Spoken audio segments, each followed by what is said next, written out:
Olá pessoal, tudo bem? Eu sou o pastor Giovanni e nós estamos na nossa série de vídeos sobre escatologia, profecias, final dos tempos, né? Nós estamos vendo aí diante dos nossos olhos o plano profético acontecendo, né? Situações que envolvem o mundo todo conhecido, as pessoas enclausuradas, essa pandemia mundial, e nós cremos que está se findando o tempo, a era da igreja, a dispensação da graça. Os tempos finais estão aí diante dos nossos olhos e a qualquer momento Jesus pode voltar para arrebatar a sua noiva, a sua igreja, né? A sua igreja, o povo de Deus, aqueles que estão aguardando a volta de Jesus. Maranata, ora vem, Senhor Jesus. E hoje nós vamos falar sobre os acontecimentos para a igreja após o arrebatamento. E vamos iniciar falando sobre o tribunal de Cristo. Quando nós falamos sobre esses acontecimentos para a igreja, após o arrebatamento da igreja, obviamente esses acontecimentos vão estar acontecendo no céu, até porque a igreja vai ser retirada da terra e vai estar no céu com Cristo, com o seu noivo. Então existem dois acontecimentos que são retratados nas Escrituras, que têm um significado escatológico especiais, dos quais a igreja, e somente ela, tomará parte após o arrebatamento. Um deles é o que nós vamos abordar hoje, o tribunal de Cristo. E o outro deles, se der tempo ainda hoje, as bodas do Cordeiro. Mas então o que é o tribunal de Cristo? Esse termo tribunal de Cristo, ele se encontra, né, em 2 Coríntios 5,10, uma menção sobre ele. Romanos 14,10 também faz outra menção sobre esse julgamento, esse tribunal de Cristo, embora, é claro, nessa última passagem de Romanos 14,10, a leitura correta seria, né, o tribunal de Deus, e é declarado que os crentes serão examinados diante do Filho de Deus. Isso é explicado com maior detalhe lá em 1 Coríntios 3, de 9 a 15, onde Paulo aqui se refere como é que vai ser esse examinar de Cristo, né? Esse examinar de Deus nesse tribunal chamado Tribunal de Cristo. É um assunto, né, de tamanha seriedade que exige da nossa parte, estudiosos da escatologia, da palavra de Deus, tamanha atenção cuidadosa. Então vamos ver o que a Bíblia Sagrada diz em 1 Coríntios 3, de 9 a 15, é o nosso texto-chave daquilo que nós vamos abordar agora. Fique conosco então.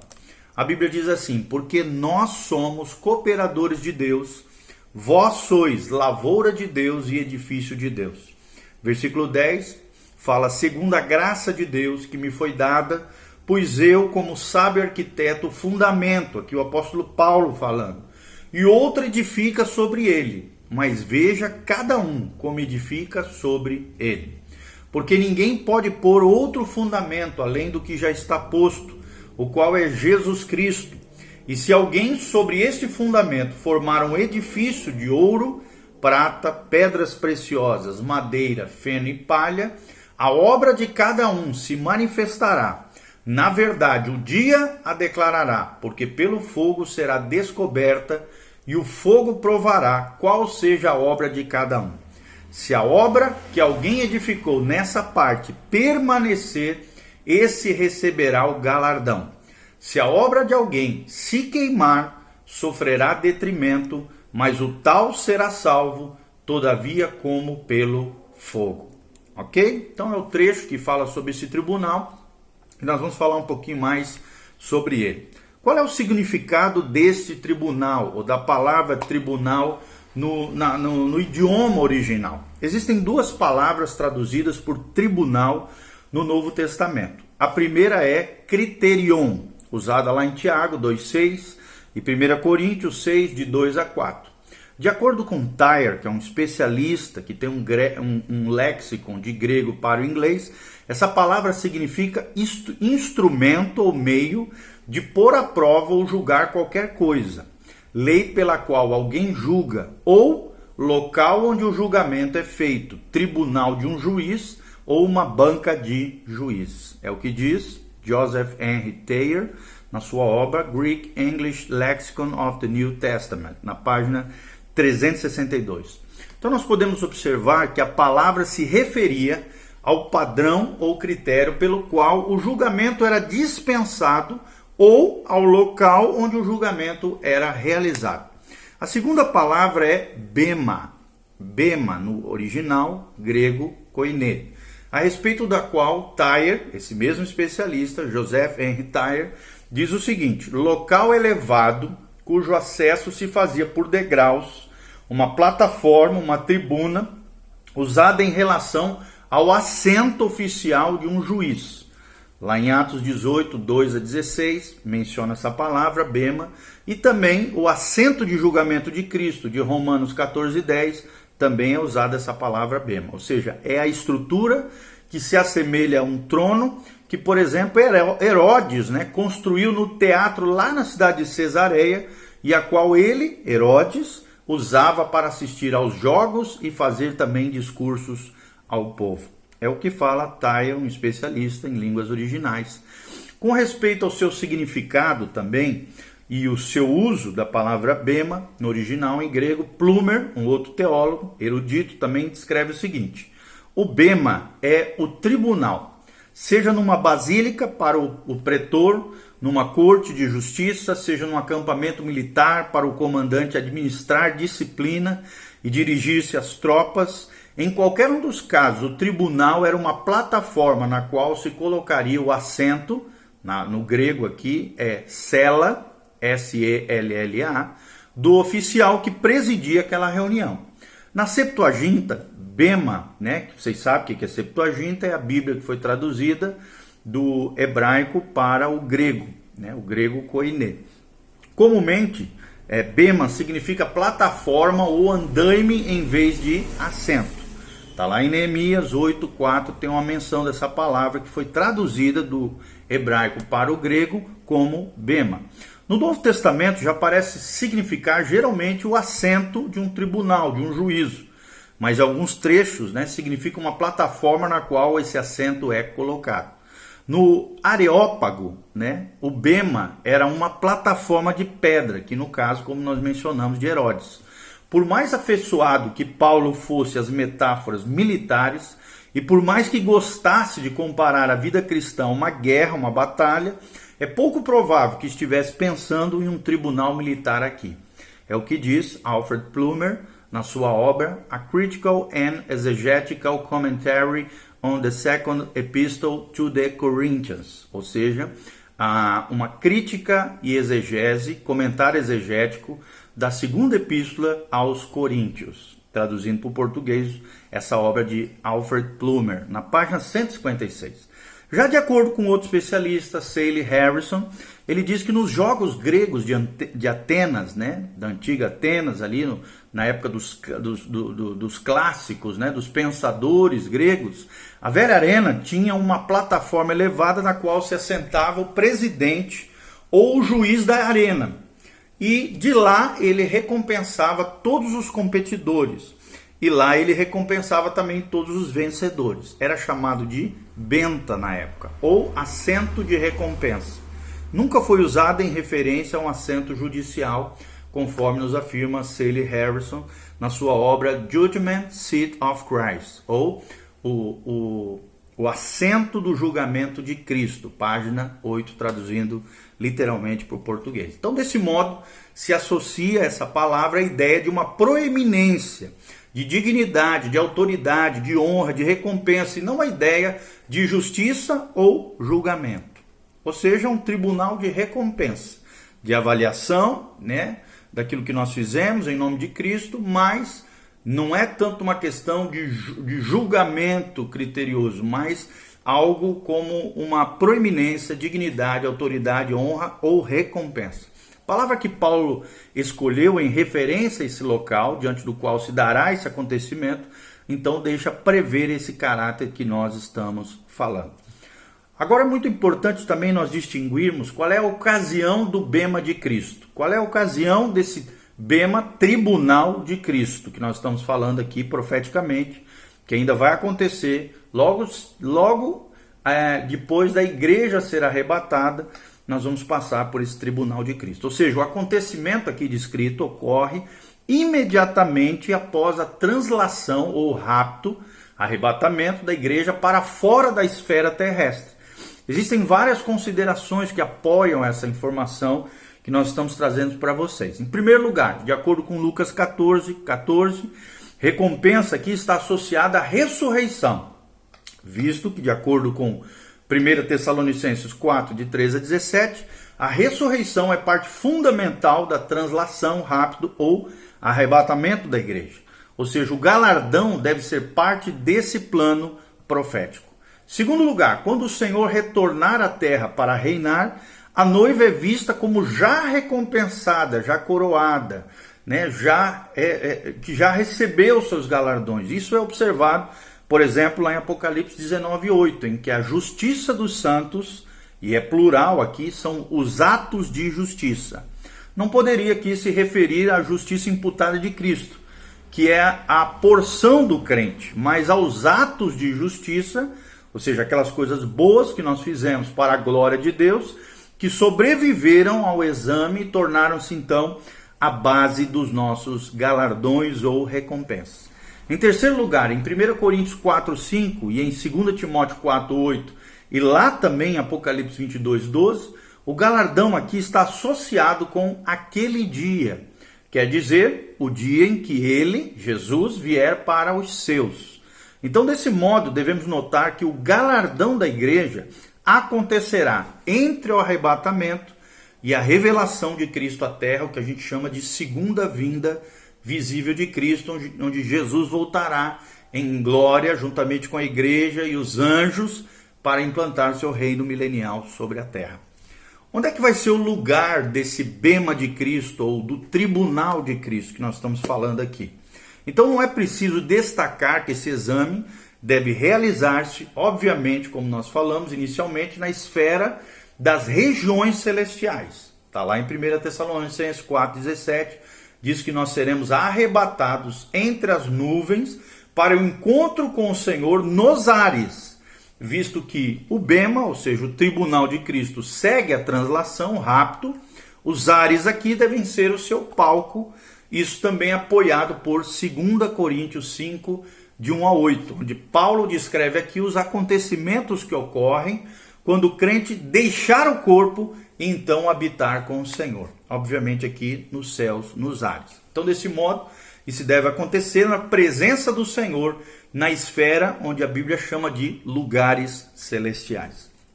Então, quem será o juiz no bema de Cristo, ou no tribunal de Cristo? Quem será o juiz? Quem irá julgar, né, esses crentes, ou melhor falando, recompensar esses crentes por aquilo que fizeram para a glória de Deus ou não? Em 2 Coríntios 5:10 deixa claro que esse exame é conduzido diante da presença do Filho de Deus.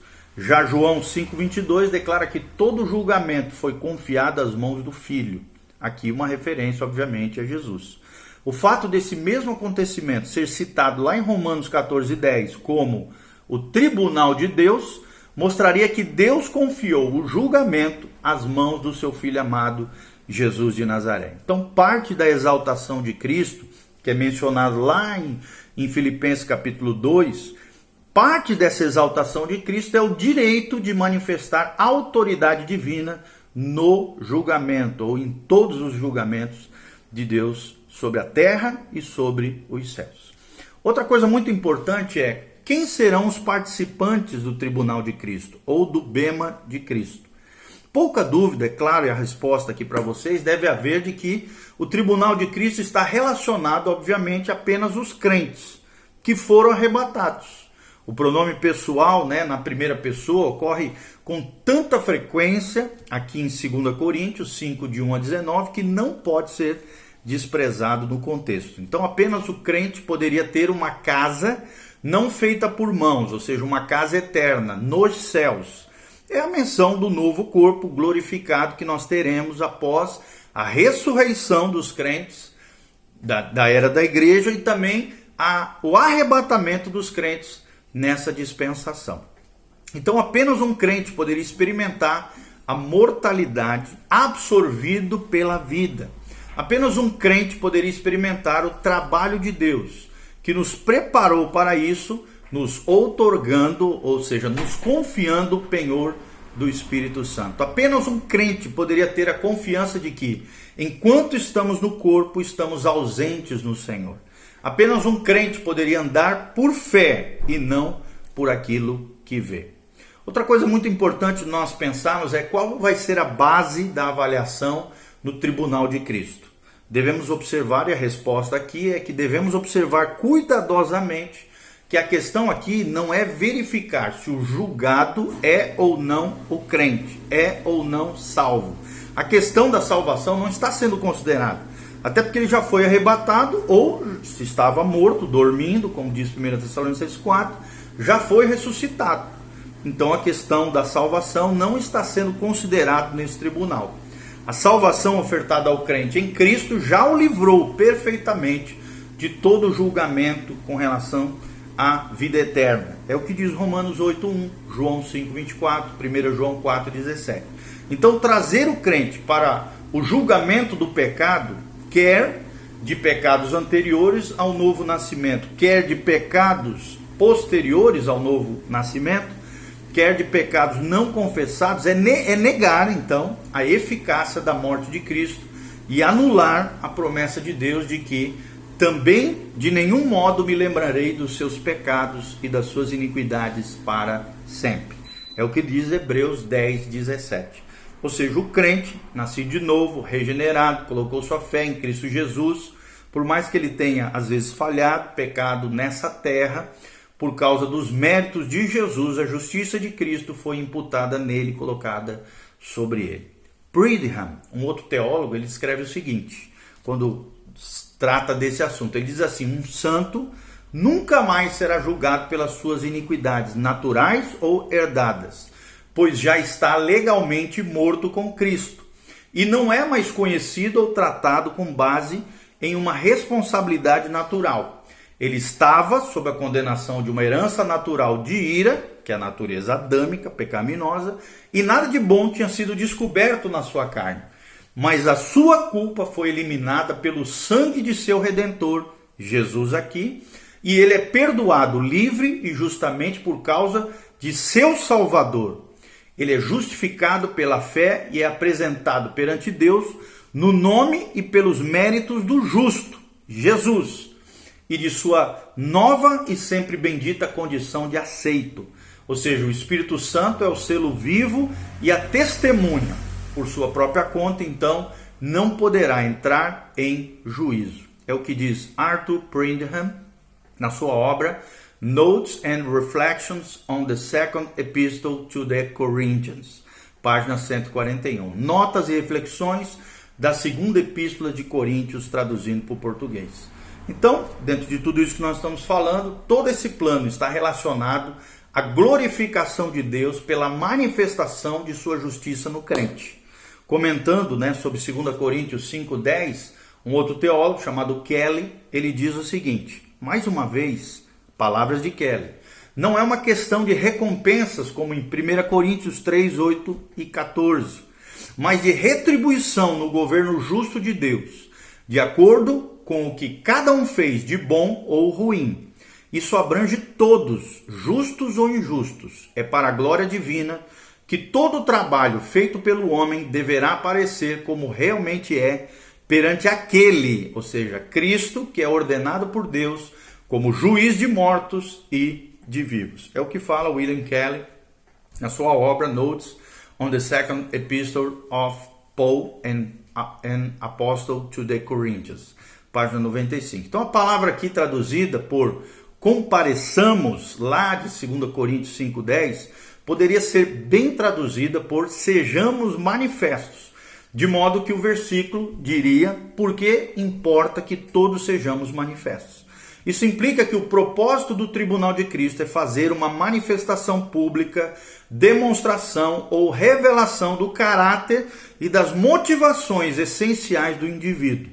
A observação de um outro teólogo, Plumer, diz o seguinte: não seremos julgados em massa ou de maneira coletiva ou em classes, mas um por um, de acordo com o mérito individual. Plumer diz na sua obra na página 157. Ele confirma também o fato de ser esse um julgamento individual dos crentes perante o Senhor. Ou seja, as obras do crente são julgadas e chamadas, o que tiver sido feito por meio do corpo, ou seja, desse corpo físico que nós vivemos no tempo dessa terra. 2 Coríntios 5,10 menciona isso. Então, a fim de que possa ser apurado se são boas ou más diante do Senhor. Então, com respeito à palavra mal, que seria traduzido no grego da palavra phaulos, P-H-A-U-L-O-S, nós devemos observar que Paulo não usa as palavras comuns correspondentes à palavra mal, que normalmente é traduzida por, são duas palavras geralmente usadas, que é kakos, com K, K-A-K-O-S, ou então outra palavra muito usada por mal, traduzida por mal, né, no português, é poneras, P-O-N-E, tiozinho aqui, né, R-A-S, que significa o que é ética ou moralmente maléfico. Mas sim a palavra que, segundo Trent, um exegeta também, na sua obra New Testament Synonyms, ele diz o seguinte: maldade aqui, dentro dessa palavra, né, phaulos, significa um outro aspecto, não de maldade ativa ou passiva, mas de inutilidade ou de impossibilidade de gerar qualquer bem. Então essa noção de inutilidade ou desvalor é a noção central no tribunal de Cristo. Então, desse modo, o julgamento não determina o que é eticamente bom ou mal, mas pelo contrário, o que é aceitável ou o que não tem valor espiritual diante de Deus. O propósito do Senhor não é punir seu filho pelos pecados, mas recompensar seu serviço pelas coisas feitas em nome do Senhor e para a glória realmente de Deus.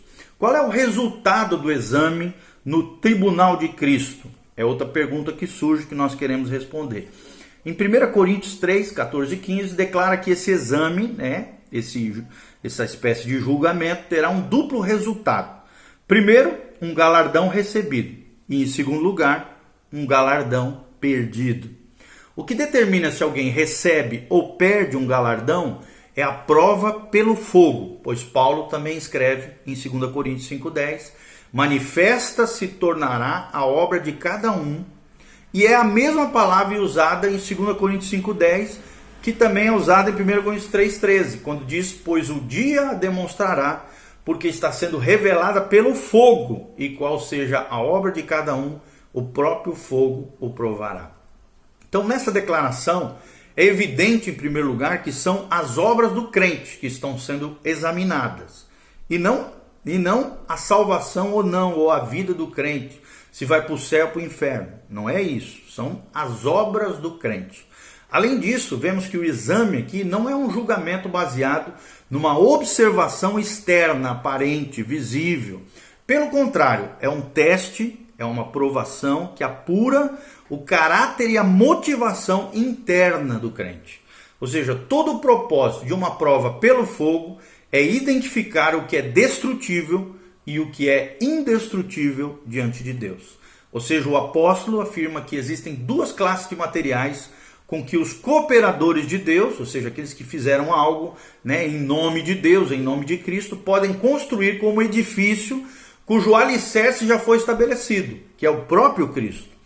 Esses materiais são ouro, prata, pedras preciosas, que são materiais indestrutíveis diante do fogo, e essas são as obras de Deus, das quais o homem simplesmente se apropria e as utiliza.